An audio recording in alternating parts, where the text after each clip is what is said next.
Well, thank you very much, and welcome to Where Are They Now? And as we've been previewing for the last 2 hours, a good friend of mine, on a bus, I might add, so I appreciate his time, Bill Muse, who is the longtime head basketball coach at Connor State on the men's side. Very successful guy as far as wins and losses and championships and all that, but also the athletic director at Connor State. And you're wondering, what's Dirato have a guy from Connor State on? Well, let's backtrack. I think it was Friday night, Oklahoma State announces Dr. Casey Strum is now the new president of Oklahoma State University. And I'm guessing, Mr. Muse, that there were a few smiles in Warner when that announcement was made. Well, Tom, first of all, it's an honor to be on your show. It only took 30 years to get on it, but I'm really privileged to be here today.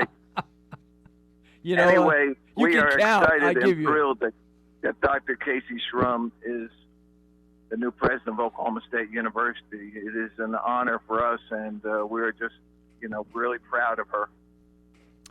She's in the Athletic Hall of Fame there at Connors, and it was just a line in the resume. I mean, not much was made, a whole lot of it, other than she was a student athlete at one time, played softball at Connors State. But you've had dealings with her since then to, I guess, all the years that built up to her being inducted into the Hall of Fame. Yeah, I really have. I mean, I've gotten to know her probably over the last 10 years, and she's really an outstanding person. Her credentials are phenomenal. I think the Board of Regents hit a home run when they announced her as being the next president. She is a person that has not changed from the time that she was in college to now. I think everybody's going to recognize that.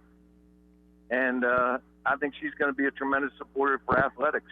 And that's going to really, continue to boost OSU's program. Nobody knows that situation better than yourself, even on a junior college level. The AD, the president have to be in sync with what the mission of the institution is, where we're going, what direction. And we're going to get to Chad Weiberg here in a minute, but it's going to be incumbent on Chad to get in sync with Dr. Strum, because you got two new people and two new jobs. But you have to go through that as well in junior college. You got to get along with your boss somehow, some way. Yeah, that's the most important thing. I've had 5 different presidents at Connors State, and you cringe a little bit if you get a president that doesn't have an athletic background at all. But the beautiful thing about Casey is that she was a softball player at Connors. She was a pretty good pitcher. I've spoken to the people that were around when she played, and she was competitive and great team player. And they tell me even to today that she still has a reunion with about 4 or 5 of her former teammates from Connors every single year. So, she's grounded, and I think she'll really be a supportive of athletics. There's no doubt in my mind you cannot reach the heights that she's reached since Connors and not still be a competitive, fiery sort in a different way than on the field. But you don't lose that competitiveness just overnight. No, you don't. And, she is probably the most intelligent person to ever come out of our college. And that's no slam, because we've had a lot of bright people come out. But, her credentials, what she's done for the medical school has been phenomenal. And, I think she'll do great things, for the university. She went in to the Hall of Fame there in Connors, 2013? Is that right? 2013? Yeah. And I know how thorough you guys are in the people that you induct into that Hall of Fame, and it is quite a distinguished list. If you have time, sometimes Google it and you'll find out. But how difficult was it? Was she up for induction earlier than that, or was that her first time, so to speak? Well, she basically came up probably the year before, and when we look at it, we don't just look at athletic accomplishments. We look at accomplishments after you get done playing. So she was supportive because of her accomplishments on the field as a pitcher, and then you look at what she's done professionally, and it was a slam dunk. It was an easy choice, and we're really proud that she is a member, really, of 2 Hall of Fames now at Connors State. She was in the Athletic Hall of Fame, and she's also been inducted into the Alumni Hall of Fame, too. So, if we have a third one, we're going to try and put her in there, too. You gonna create your own, maybe for you to go in, or what? I mean, I may have to do that. you know, and they would. Could I come present you in your own Hall of Fame? I mean, I would. Absolutely. I would be. We've had a lot of great people do our ceremony, and by far you are the best. You know what? One time, that's all. I mean, I can't go any higher. I gave you my best shot that one time. That's it. Well, we were going to lock you down for 5 years, but an extension on my contract. That's good. I can handle that. You don't even have to talk to my agent. I'll just say it's okay. I'll do it. That's fine. Hey, help me out on this too. Did she come back? Has she come back over the years? I know she's got a busy schedule, and what she was doing in the medical area probably didn't give her enough time to just go do what she wanted to do at any time. But has she made trips back to Connors? She comes back several times. First of all, we always host the Board of Regents meeting once a year on our campus, so she's back for that.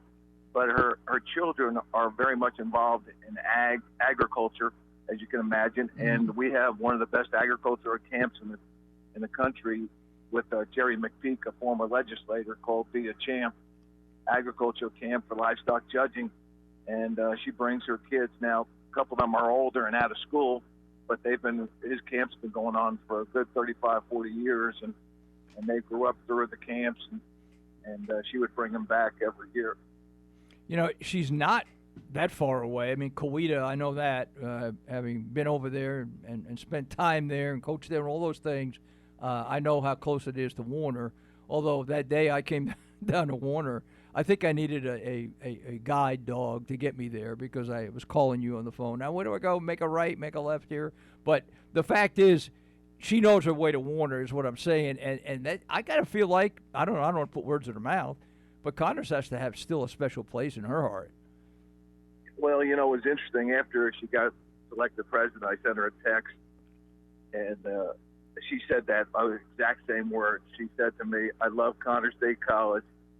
It was her first step as far as education is concerned. You know, what people most don't know about, and I found this out just yesterday when I was talking to Jerry McPeak, who runs the camp. He was telling me that when she came to Connors, she really wanted to be a teacher and a coach. Huh. And so obviously things changed, but that was her goal when she first entered college. You know, I guess in a way, she's a head coach now. I mean, if you want to use that analogy, and she was where she was before. Now she's got, you know, a few more players to have to deal with here at Oklahoma State. What do you think in your dealings with her? What do you think the experience of being a student athlete will mean? I don't mean that she's just going to say, okay, athletics is over here, and that's the most important thing, and we don't worry about anything else. But where do you think that experience that she gained as a student athlete, how do you think that'll help her in this job? I think it's through teamwork. I mean, they tell me she was a really good teammate. And I think teamwork, learning to be successful around other members and other people and putting together an organization, I think would really be her strength.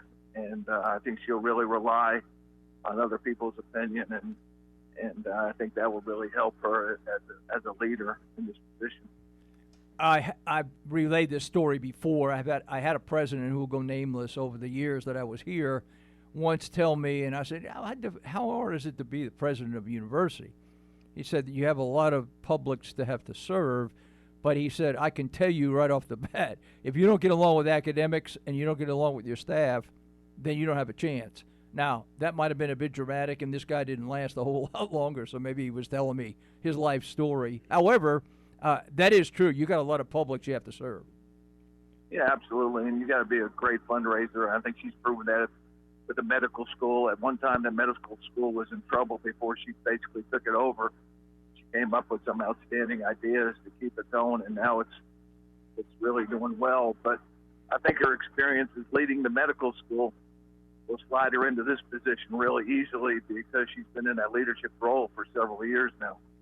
Now, I would put Hargis in this category because I knew Burns long before he became the president here, but he seemed like just the ordinary guy, you know, that you could carry on a conversation with at any time of the day. You just meet him on the sidewalk.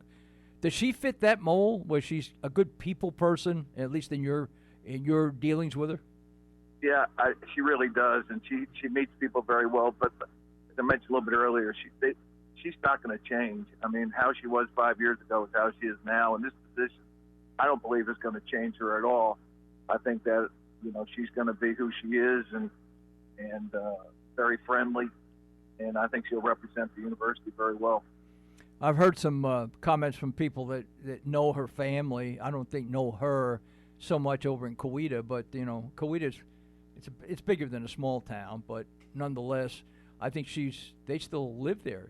To my knowledge, I think the family still lives there in Coweta. Till July. Well, yeah, and who knows?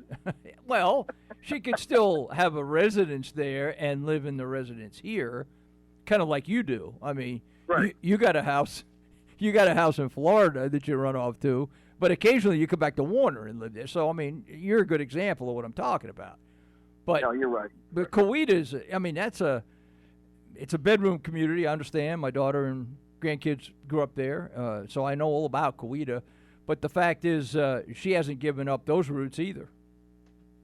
No, I'm sure she hasn't, and she's got a nice spread out there too, by the way. But I think she'll spend most of her time, obviously, now in Stillwater. Her husband is also a former college athlete. He played football, so athletics is embedded in the family. So I think that'll help. I keep promoting athletics, so she better not let me down. What is he like? I mean, how many dealings did you have with him that you could get a kind of a feel for him? Well, I've only met him a couple of times. He started off, Dr. Schrumm's first position was a physician in Muskogee, working in the children's clinic and in practice.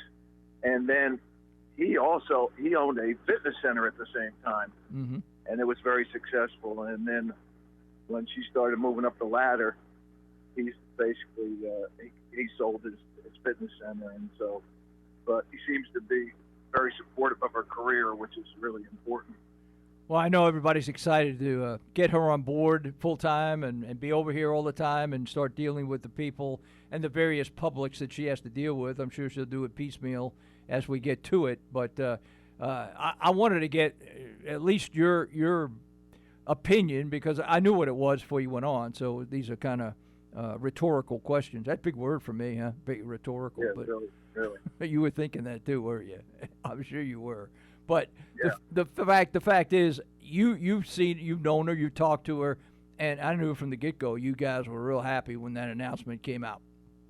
Oh yeah, we were thrilled as a college to have somebody represent us, and we've got some really good alumni out there. I mean, Lou Henson, as you know, is a former alum, and right now we got Mason Jones, who's in the 76ers. Julio Lugo played with the Boston Red Sox when they won the World Series. So I mean, we've got some outstanding alums, and she fits in that category, and just makes us real proud that she was able to, graduate from Connors, and that's where she started her education, and now going to be, at OSU. So it's a great opportunity for us, and we're really proud of her. I want to connect some more dots here because the Bill Muse world has a lot of those dots you can connect here at Oklahoma State. Because Chad Weiberg will take over as the athletic director here, and I guess at the July 1, I guess that's when it'll officially be taken over from Holder. But you go back with the Weiberg family a long ways. A long ways. I mean, I've been here now at Connors 29 years, and Chad's father, Mick, was the athletic director and head basketball coach at Northern Oklahoma in Tonkawa. And so we competed against each other for a good probably 15 years and played against both his sons. And they were both basketball players. And then, it's really a solid family. The Weiberg family is as solid as they get. And, of course, their uncle was commissioner of the Big 12. So he's got a lot of experience and a lot to lean on, too, for advice. But Chad's really a solid person and really happy he could make this move. He's had some good experience at both Kansas State and Texas Tech, so I think he's ready, even though he's young. I think he's ready for the challenge. I'm glad you brought that up, because since he's been here, and of course he started out here, and I knew him in a different role, but he branched out, and he got his experience, but he got very few people, nobody, I say very few, I haven't found one person who said that this is a guy who's not the right choice at either K-State or Texas Tech. So that tells you in this business, if you don't make any enemies and people have good things to say about you, that means you must be doing something right. No, I think that's true. I think Chad's ready for it. I mean, he's going to have a lot of challenges because he's young, hasn't been through a lot of the wars he's getting ready to go through, the challenges that are ahead of him. But, I think he'll do well. Hopefully he can get along with Coach Gundy. That's probably the biggest challenge. Well, that's kind of the truth everywhere, probably. That you got your constituency there as well. I'm telling you stuff you already know. Even on your level, you've got to make it work financially. You got to make it work internally, and on your level, how many sports do you guys actually sponsor there at Connors? We only have 4 sports: baseball, softball, women's basketball, and baseball. But all of, at least in the minds of the head coaches, all the most important sport going, and that's okay. That's the way it should be. Right. It's territorial, but when you're the AD at any level, you also have to make decisions that may or may not make those head coaches happy. Well, I don't think there's any doubt, but I mean, you got to understand what drives the train too, and it's the revenue sports of football and basketball, and I think everybody realizes that for the most part. How do you tell that men's basketball coach no? I tell him if he doesn't continue to win a few more games, that he'll be replaced. And after you say that to yourself, what kind of an answer do you give? How fast? How fast can they be done, you mean, or what? Yeah, exactly. Exactly. How long are you going to keep doing this? I mean, you've been at this a long time. You going back to your time at certainly at Ole Miss. Now you graduated from there, but I mean, right. Your time at South Alabama, at Clemson, not to mention all your time at Connors State. I mean, you've been doing this basketball thing for a while now. Yeah, I have, and I really love what I do, and I think I found my right niche. Obviously, I wouldn't have stayed here that long, 29 years, if I hadn't. But I really like trying to see young people succeed and move on to the next level. We get so many student athletes that are first-time graduates still to this day, which is amazing. You ask them, are you the first time someone is graduating your family? And it's still amazing to see how many people get that answer, yes. So I like to see the success that they get in the classroom, because a lot of the student athletes we get are somewhat, a lot of times, academic deficient, or they'd be at the 4-year level immediately. So to see them graduate and to see them have success in the basketball court and move up to the Division I level or Division II level, what it may be, it's rewarding. And so that's why I've really liked this junior college level. And I omitted a couple of stops along the way, Georgia State, obviously, and Morehead State. So I wanted to make sure I got the whole resume in there. But, hey, let me ask you this. How's the pandemic, and I know the answer to this, but on a junior college level, everybody took a hit this year, revenue-wise. How does it affect the junior college? Well, obviously it took a hit for attendance reasons. We didn't start our season until January 20th, and our tournament is just going on right now. So after the Final Four, we're still playing basketball. So to me, this has been the longest basketball season in the history of basketball. We were able to practice in the fall. Mm-hmm. We didn't have any COVID instances until the very last day of November. So we had to shut down then. We started back up in January, and we've been going all the way through. Played 22 games, and it's been a long season for the kids. Fortunately, we really haven't had any shutdowns. It's been basketball all the way. And you've been under the basically same protocols that we read about all the time at every institution? No, not really, because of the funding. We really couldn't test like they do at the 4-year level. Right. And so we did the temperature test, and if anybody felt ill, we rushed them to the doctor immediately for them to get tested. But it's been pretty amazing that we really haven't had any, at our college, any major outbreak, and especially on our teams. So, I'm quite proud of that we've been able to get through it. I'd be remiss, since you're the basketball coach, if we had not at least talked about, before we let you go, I know you were tuned in watching the national championship game. Baylor put on a clinic. You're a defensive guy, so I got to feel like you kind of zoned in a lot on what they were doing and appreciated the effort they gave on the defensive end.